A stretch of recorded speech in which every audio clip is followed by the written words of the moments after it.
Okay, Doug Whipple, Dow Chemical Company, and first of all, ditto everything that Kim, Joni, and Michael have said, and by virtue of what they've said, I'm going to blow through some of my slides very quickly, and I want to talk a little bit about why STEM is important, and talk about passion, and talk about vision. The introductory slide, and then that'd be the next slide. Dow was founded in 1987 in Michigan with the exploration and production of bromine. We are now a global manufacturing company, more than 5,000 products, 197 sites at 36 countries around the globe. We employ 52,000 people worldwide, and our products and services provide needs for human progress all around us. So let's talk about the passion and the vision for a minute. Can we pop up that video? That's where I'm going to need help. Okay, while they're doing that. See, I didn't really pay attention in my STEM classes, so technology part kind of has me. I don't believe that for a I minute, need my Kim. kids. Everybody that you see on the panel touches your life in many, many ways, and this is just an example.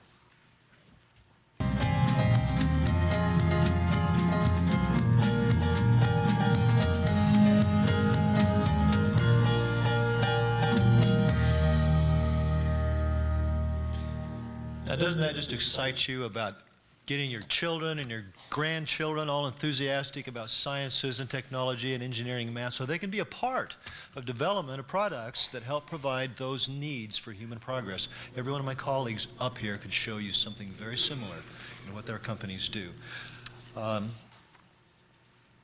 Slide, yeah. There you go. Dow in Texas, just very briefly, we have a presence in Texas with the acquisition of Union Carbide, Roman Haas Corporation that is very, very large. You can move on to the next slide, please. One thing I can tell you that's unique to Dow, we have one of the world's largest herd of longhorn cattle. And I won't tell you why exactly, but it's our preservation of culture in the United States, and the need to preserve the agricultural portion of our surroundings, of our facilities. On the next slide, Dow in Texas actually came here because somebody had a vision of how you could produce magnesium and chlorine from seawater. So in 1942, they came down, established a community, and now has developed the largest chemical complex in the Western Hemisphere. We have 65 production facilities that are all daisy-chained together to provide a site that employs a total of between 9,000 and 10,000 people day in and day out. We produce 25 billion pounds of product just at that site. I'm an electrical engineer, and when I came to Dow, I came from New Mexico, and when I realized that they produce and use more electricity on that site than the entire state of New Mexico, I was impressed. They caught me. So we came on.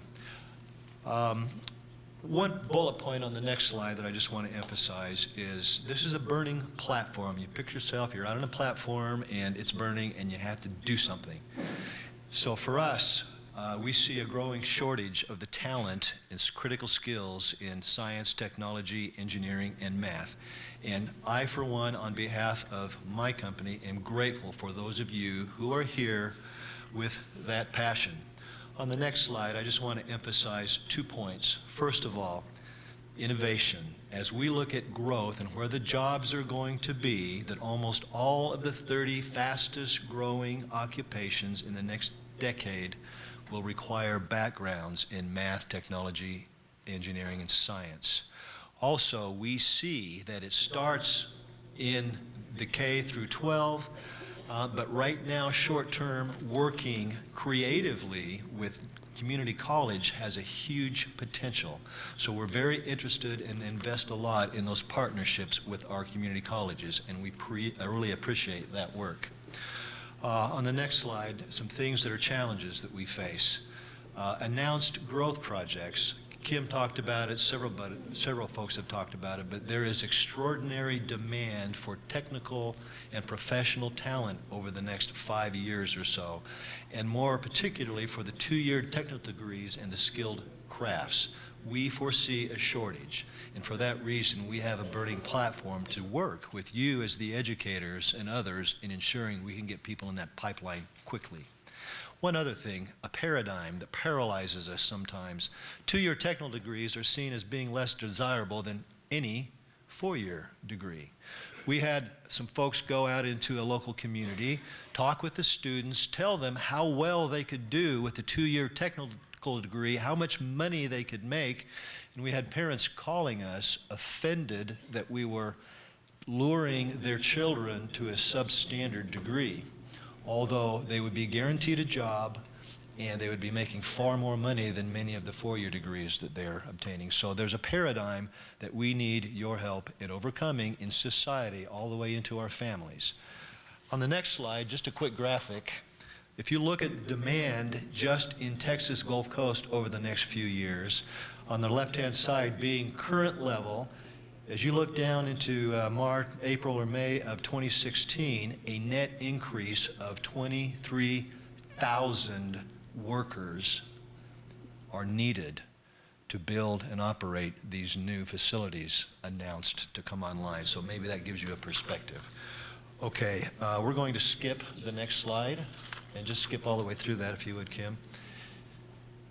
Okay, this slide, and just pop, I think, 2 of them. Part of our learning platform, growth. In DOW, we're looking at the need for an additional 10,000 construction jobs over the next 5 years. 800 to 1,000 full-time permanent jobs of technicians, engineers, administration, and construction jobs. And with that, typically we find that supports 7 times that many support jobs in the community in providing the infrastructure for the site around us.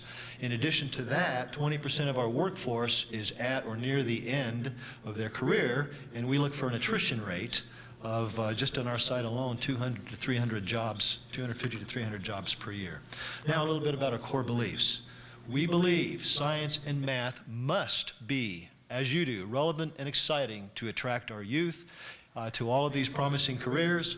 We believe that high-performing teachers with a passion for math and science and engineering and technology are critical, and we want to make sure you understand, and we promote lifelong learning in these careers to remain competitive and to hold that passion. We have a vision. On the next slide, DOW will advance the interest and access to quality STEM education. And then let's move on to the areas of focus. On the next slide, teaching. 4 areas that we believe strategically we want to make sure we're partnering with all of the key stakeholders in.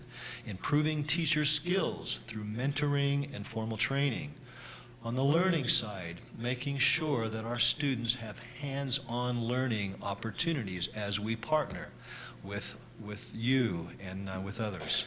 On the working side, using partnerships to create a workforce of the future, and making sure that we are advocating high-performing teachers with a passion that instill that passion in the students, and we're using hands-on experience to help with that. I'm going to go through the next slides very quickly, but we, like the other companies, have many things going in the way of strategic investments.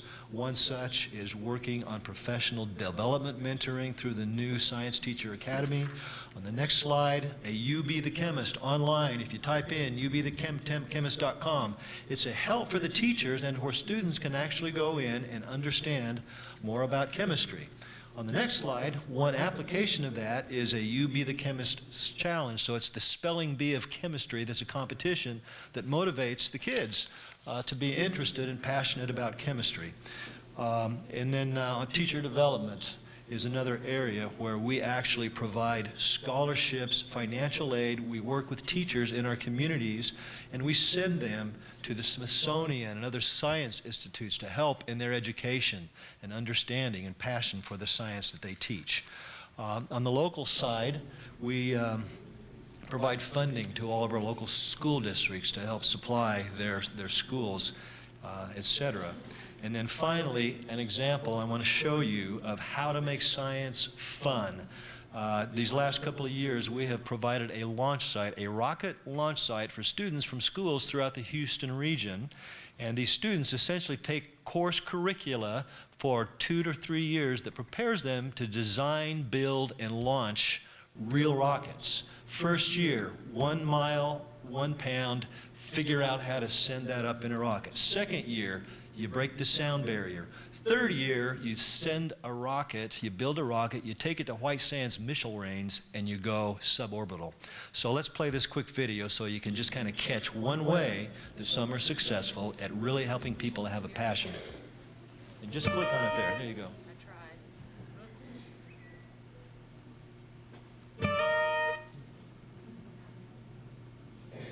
Okay, maybe we're not. We may have to play that in a minute. Okay, they're going to work on the connection. And let me go to the last slide here while they're doing that. And I'm just going to talk and just talk from the slide if you need to work on it. Public and private, so our key messages are this. You've already heard them from the others who have spoken. Public and private partnerships cooperating together is required to access curricula, or to address curricula and skills development, investment, and resources. We love working with you in helping our students to get excited about math and science. Supporting programs that enable the retention of you who are science teachers and math teachers passionate about math and science for our students. We have a philosophy of supporting programs that provide scholarships and internship opportunities for students to help them get towards actually being employed in a field that makes a difference and that they're passionate about. One other key issue is certification programs where students can get into programs and quickly get certified to work in these skilled construction crafts, in these technology degrees, and in the areas where we need them to be employed in our facilities. And finally, development of well-rounded students and professionals, critical thinking skills that they learn like they do in this rocket program, and communications and teamwork and all of the soft things that are needed to be successful. And then finally, as I have already said, building a passion for STEM teaching, STEM careers, and STEM in our everyday lives.